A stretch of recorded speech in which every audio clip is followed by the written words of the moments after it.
Hey, welcome to my channel, or welcome back. If you're a subscriber, I really appreciate it. Today's topic is a big think, and you may find it really valuable. If you have struggled with anxiety or chronic illness in relation to chronic fatigue, fibromyalgia, those type of illnesses, I've got something to share with you. So I recently discovered that I have childhood post-traumatic stress disorder. Now, I've spent my lifetime trying to self-help and figure things out, and it's crazy at my age that I just finally found out what the hell I've been struggling with. But in conjunction with that, I'm also, the last 7 to 10 years, I have struggled with chronic fatigue syndrome, which is more unusual in men than it is in women. And I'm super healthy, like a lot of people who have chronic fatigue syndrome, and I eat really great, and I have a really awesome life. So it's a cruel joke that at this time of my life, when I have everything, I can't do anything.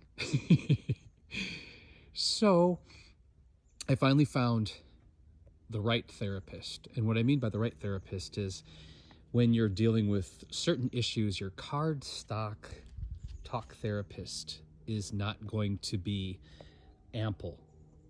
They're just not equipped to give you the tools that you need to heal and to let go of and to literally reprogram your brain.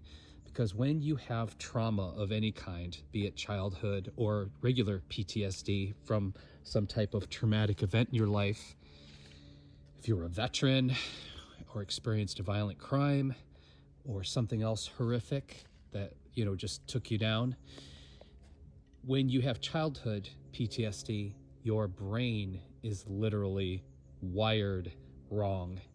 It's wired for drama and trauma and reacting and survival. And this is not normal and it's not natural.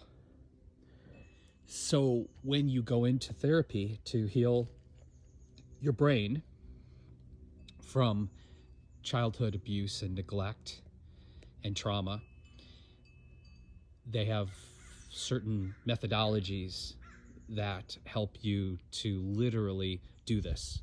EMDR, which I'm just learning about right now and getting into that therapy, and other cognitive therapies. A really great book about how psychology and how trauma can bring disease into the body is The Body Keeps the Score, and I will put a link down below. But what I want to talk to you about today is when you come from dysfunction and drama and a crazy family, basically, alcoholism, or grow up in a violent neighborhood or a war-torn situation, how that becomes familiar. As shitty and horrible it is. And you may grow up and become successful and find your way into the suburbs around all the normal people where everything's supposed to be peaceful and great. But the thing is, what I want you to start to analyze in your private life is, I personally just discovered that I chase chemicals.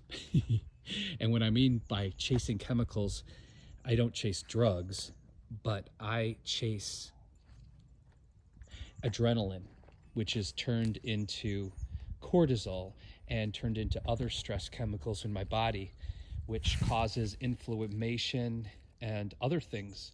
It's terrible for the body to be under constant stress. But if that's what you're familiar with, if that was love and that was mom and dad and that was childhood and that was your neighborhood, that even when you take yourself away from all that, you still need that fixed. You still need to recreate that in your life. And how we do this, or how I do this, is my perception of the world. I find that I assess things without grounding them, without facts. And so someone may look at me cockeyed or frown at me at the store, and I just instantly turn that into something much more than it has to be, instead of being able to calm myself and get in my body and say, oh, that person's, maybe they're just unhappy. Maybe they don't like to smile, or maybe they're having a bad day. Maybe their dog just died. For me, it's all about me, and I get worked up. Or when I'm driving and someone does something stupid, or I see a bunch of trash on the side of the road, worked up. See, I get in my chemicals. When I wake up in the morning, what do? I turn on the news or go right to my phone to read the news, because what's in the news? Everything negative. Worked up. So what I found was, all day long, or even when I tried to avoid the news, I was looking for my fix, that fix of stress and negative chemicals, even when life was perfect, even when life didn't have any stress. So now I have awareness around it, and I'm on a new path, and I'm not watching the news anymore. I'm reading, and I'm reading two types of books. The first book is my trauma book that my therapist has me reading to become more aware of what's happening physiologically in my body. The second book I'm reading are funny books, because after I read that heavy psychological stuff, I need to cleanse my psychic palate so I don't carry that heaviness with me.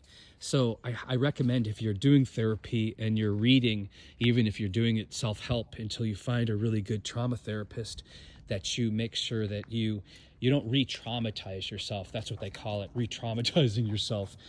You can do this just by doing the work. And sometimes you actually know when therapy's working, because it does disturb you. It is disturbing, and you may have reactions and disassociations and what have you. So what I want you to do, if you're healing, or if you've become aware that you need to heal, and you're suffering from a possible disease related to childhood trauma or trauma in general, I want to see if you can start to become more aware of how and when you are re-traumatizing yourself by chasing chemicals through negativity, negative reactions, reacting instead of responding, assessing instead of asserting. And once you realize that you have a pattern of doing this, then the next step, of course, is changing the habit.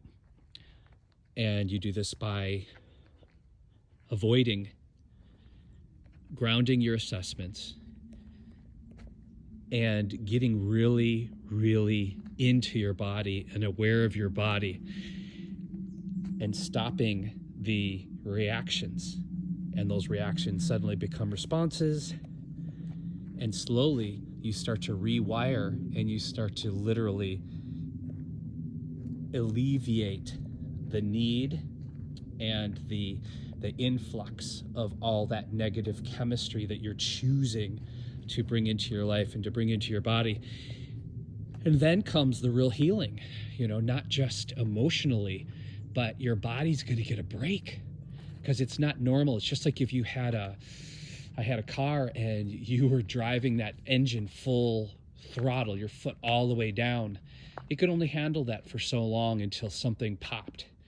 And so when you've had a lifetime of trauma, and you're used to chasing chemicals and re-traumatizing yourself daily, in and out, surrounding yourself with dramatic people and dramatic circumstances, usually stuff starts breaking down as early as your late 30s, but definitely into your 50s.